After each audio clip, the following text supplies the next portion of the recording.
In today's reading, both from the book of Kings and the Gospel of Mark, we encounter stories of extraordinary generosity from two widows.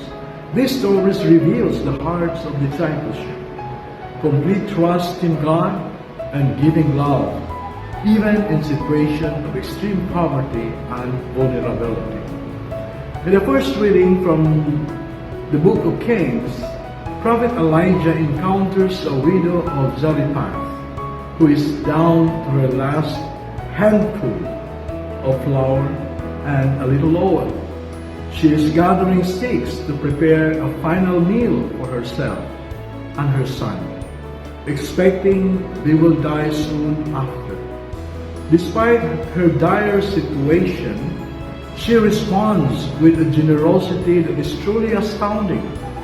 When Elijah asks her to make him a little cake first, she does so without hesitation, trusting the promise of God that her jar of flour and jug of oil would not run dry. And indeed, God's promise is fulfilled. She and her son are provided throughout the drought. This story is a powerful reminder of God's faithfulness. It also calls us to a similar trust, urging us to let go of the security we cling to and allow God to care for us. When we give from the little we have, especially to those in need, God's abundance becomes present in ways we cannot foresee. The gospel today reflects a similar lesson. Jesus is in the temple, observing people as they make their offerings. Many wealthy people donate large sums, but it is the humble gift of a poor widow that captures his attention. She gives only 2 small coins. All she has to live on. Her gift, though small in monetary value, represents a profound act of faith. Jesus says this poor widow has put in more than all those who are contributing to the treasury, for they all contributed out of their abundance. But she is out of her poverty, that is, in everything she had, her whole livelihood. What Jesus is highlighting here is not the amount, but the heart and sacrifice behind the offering. This widow did not give to receive honor or praise. She gave out of her love for God, trusting that God would care for her needs.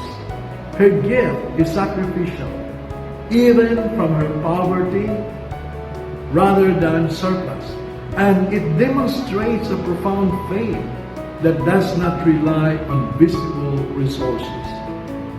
These readings challenge us to reflect on our own attitude towards giving and generosity.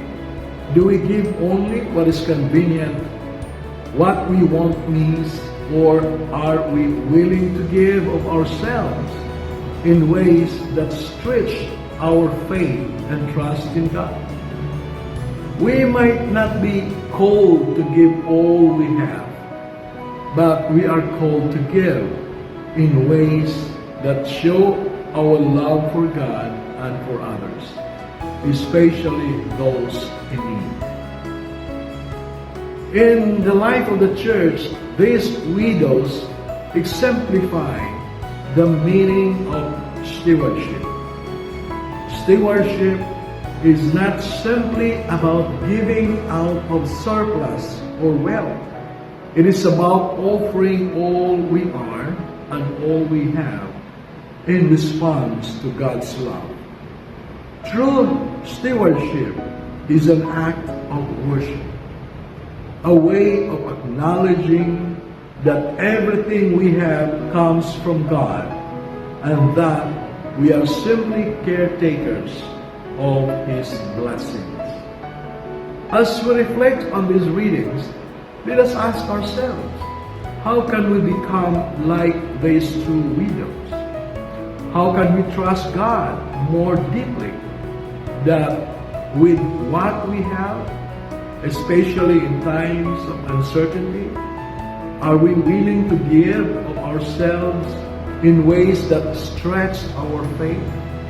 May their example inspire us to live with open hands and open hearts, confident that God sees our sacrifices, will always provide us. Today, let us ask God for the grace to be generous, trusting, and faithful, even in times of difficulty. And let us remember the promise of Jesus, who sees and cherishes every small act of love and sacrifice we make in His name. Amen.